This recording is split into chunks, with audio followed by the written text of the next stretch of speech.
इतना लंबा अंतराल लिया आपने, उसके बाद आप थिएटर पे इतने साल के बाद आए, कैसा था अनुभव और इतना लंबा अंतराल क्यों?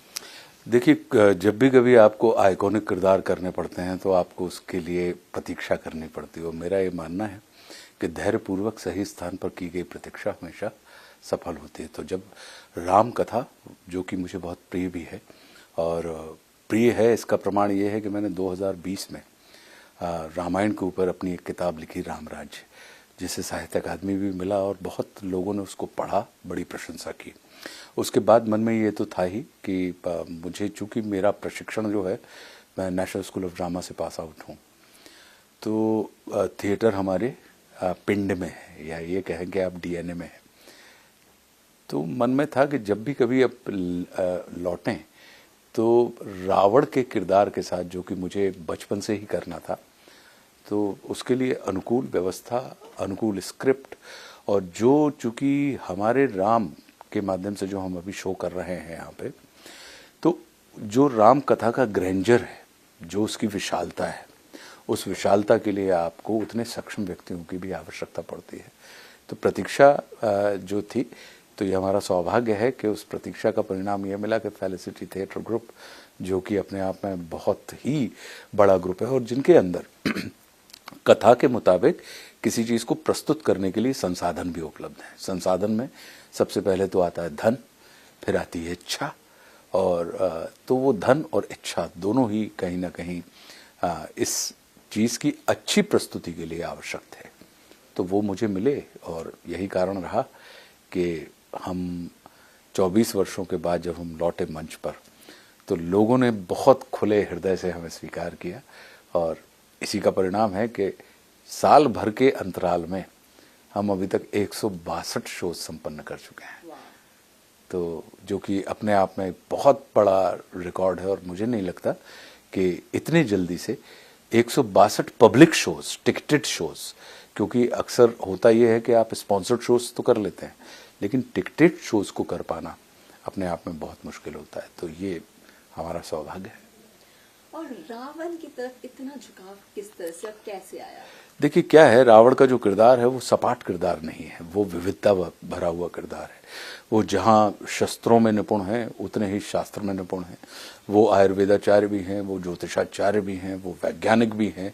अगर आप उनके तमाम किरदारों को देख लें, और अगर एक चीज़ और है कि वो भक्त भी हैं, देवादिदेव महादेव को उन्होंने सिद्ध किया हुआ है, लेकिन अपने आप में सत्ता के सर्वोच्च पर पहुंचने के बाद वो जिस तरीके से उनके जीवन में जो जितने भी उतार चढ़ाव आए हैं, तो मुझे वो हमेशा से बड़ा आकर्षित करता था। और मुझे लगता था कि ये कथा और ये किरदार परम आवश्यक है लोगों तक पहुंचना, कि ज्ञान सिर्फ हमारे कष्ट की मुक्ति का कारण नहीं होता, कभी कभी ज्ञान हमारे लिए कष्ट का कारण भी हो सकता है। ज्ञान हमारे जीवन का भार कम करने के लिए होता है, कभी कभी ज्ञान हमारे ऊपर जीवन में भार के जैसा भी हो जाता है। सत्ताएं जो होती हैं वो कहीं ना कहीं समाज के उत्थान के लिए होती हैं, लेकिन कभी कभी सत्ता स्वयं के उत्थान और विकास के लिए व्यक्ति इस्तेमाल करने लगता है। कभी कभी ज्ञान के बारे में यदि हम बात करें तो ज्ञान के कारण हमारे अंदर अहंकार पैदा होता है, और कभी कभी कुछ लोगों को अहंकार का ज्ञान भी होता है। तो ये जो आप देखेंगे कि राम और रावण की ये जो कथा है, वो बहुत अपने आप में बड़ी विलक्षण कथा है। और मुझे लगता है कि हम अपने मित्रों से अधिक अपने शत्रुओं के नाम का स्मरण अधिक करते हैं। तो इसी बहाने जब आप रावण करते हैं तो रावण के चित्त में निरंतर देवादिदेव महादेव तो हैं ही, लेकिन चित्त में राम की स्मृति बनी हुई है। तो प्रत्यक्षतः तो हमें ये दिखाई देता है कि अंधकार के मार्ग पर चल रहा है व्यक्ति, लेकिन बहुत से लोग होते हैं रावण जैसे, जो अंधकार के मार्ग पर चलते हुए प्रकाश को उपलब्ध हो जाते हैं, और बहुत से लोग होते हैं जो प्रकाश के मार्ग पर चलते हैं और हम देखते हैं कि वो अंधकार के मार्ग पर उपलब्ध हो गए। तो इस वजह से ये मेरा अपने आप में ये एक बहुत बड़ी बात थी कि रावण जैसे विलक्षण किरदार को किसी भी अभिनेता के लिए, मुझे लगता है, क्योंकि उसमें विविध रंग है, उसमें संगीत के सातों सुर हैं, वो सिर्फ एक सा पे नहीं खेल रहा है या एक पा पे नहीं खेल रहा है ये किरदार, उसमें संगीत के वो सातों स्वर हैं।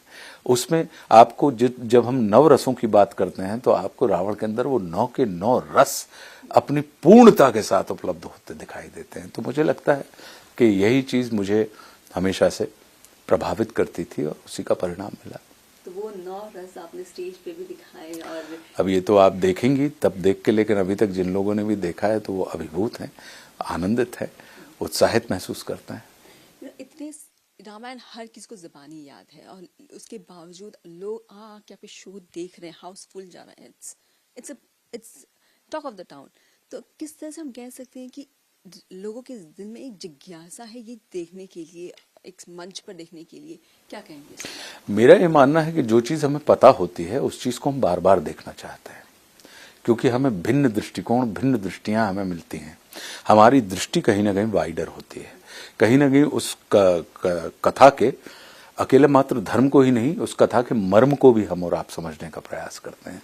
तो यही कारण है कि रामायण हर घर में हर बच्चे ने कहीं ना कहीं सुनी हुई है, पढ़ी हुई है, देखी हुई है, लेकिन उसके बाद भी हमें उसके विविध रूप देखने की इच्छा होती है। उसका कारण ही है कि ये अपने आप में बड़ा प्रासंगिक, जिसको आप कहते हैं कि every time it is contemporary.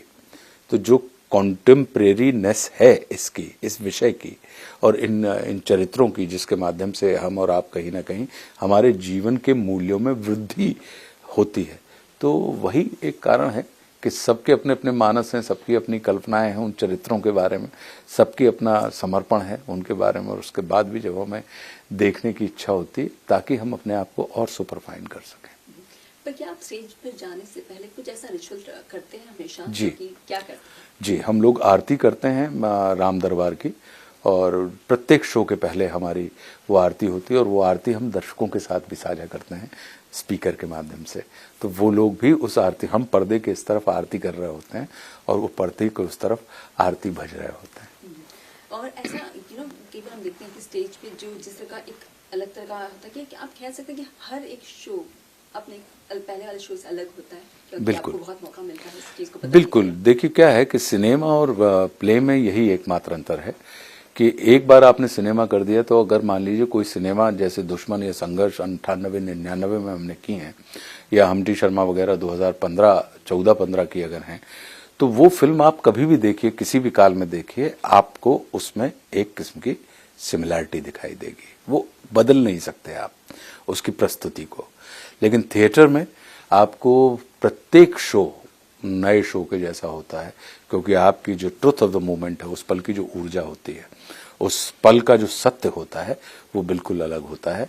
और कहीं ना कहीं थिएटर के अंदर वो एक बहुत अच्छी क्वालिटी होती है कि आप इधर से सिर्फ कनेक्ट ही नहीं कर रहे होते हैं ऑडियंस के साथ, आप कम्युनिकेट भी कर रहे होते हैं, या सिर्फ कम्युनिकेट नहीं कर रहे होते हैं, आप कनेक्ट भी कर रहे होते हैं। तो जीवन में जहां पे भी, आपने निजी रिश्ते में भी, जहां पे अगर आप कम्युनिकेट कर रहे हैं और अगर कनेक्ट भी कर पा रहे हैं, तो आप ये मान के चलिए कि आनंद का सृजन होता है। तो नई ऑडियंस होती है, नया एटमॉस्फेयर होता है, किरदार हमारे वही हैं, ब्लॉकिंग हमारी वही है, डायलॉग हमारी वही है, लेकिन उस पल का सत्य, उस पल की ऊर्जा निश्चित रूप से कहीं ना कहीं अलग होती है, नवीन होती है। तो उसके अंदर जो नवीनता है, जो नयापन है, न्यूनेस, वो कहीं ना कहीं इस पूरी कला को आनंद देने का काम करती है। और इसलिए थिएटर को आप ये नहीं कह सकते हैं कि वो, इसको अगर हम व्यापारिक भाषा से समझें तो जो मजा कैश काउंटर का होता है ना, कि कैश काउंटर जिन दुकानों पे आप, जहां पे आप कैश में लेते हैं, तो और कुछ होते हैं कि आपने ऑनलाइन ट्रांसफर कर दिया, तो आपको मिलने वाली उपलब्धि, आपके द्वारा जो श्रम किया जा रहा है, आपको तत्काल प्रतिसाद या प्रतिदान उपलब्ध नहीं होता, जिसे आप देख नहीं रहे होते हैं, तो फिर वो आपके चित्त में नहीं लगता, आनंद नहीं देता। और थिएटर में ये है कि इधर आपने किया और यहां लगातार आपको मिलता जा रहा है निरंतर। तो जो निरंतर मिलता जा रहा है वो आपको पहले से अधिक जिम्मेदार बनाने का भी काम करता है, पहले से अधिक दक्ष बनाने का भी काम करता है, स्किलफुल बनाने का भी काम करता है।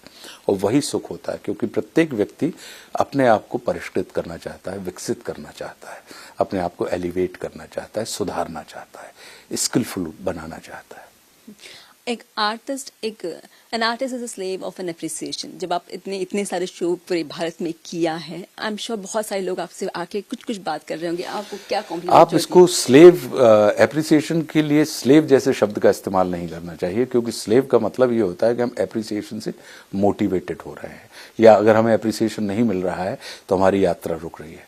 आर्टिस्ट एप्रिसिएशन मिलता है तो ये बोनस होता है, लेकिन जो आर्टिस्टिक क्वालिटी होती है वो हमेशा निरंतर विकास में उसका संबंध आपको मिलने वाले प्रतिदान से नहीं होता।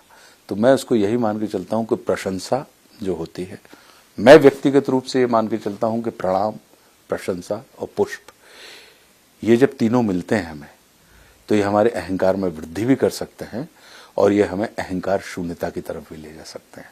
तो मेरा ये मानना है कि अगर मुझे प्रशंसा मिली, प्रणाम मिला या पुष्प मिले मेरे किसी अच्छे काम के लिए, तो मैं ये मान के चलता हूं कि ये उस जगत नियंता की देन है। तो ये मुझे मिला, मेरे माध्यम से मैं उन्हीं को समर्पित कर देता हूं, ताकि कुछ नया निरंतर करते रहने की हमारे अंदर क्षमता बनी रहे।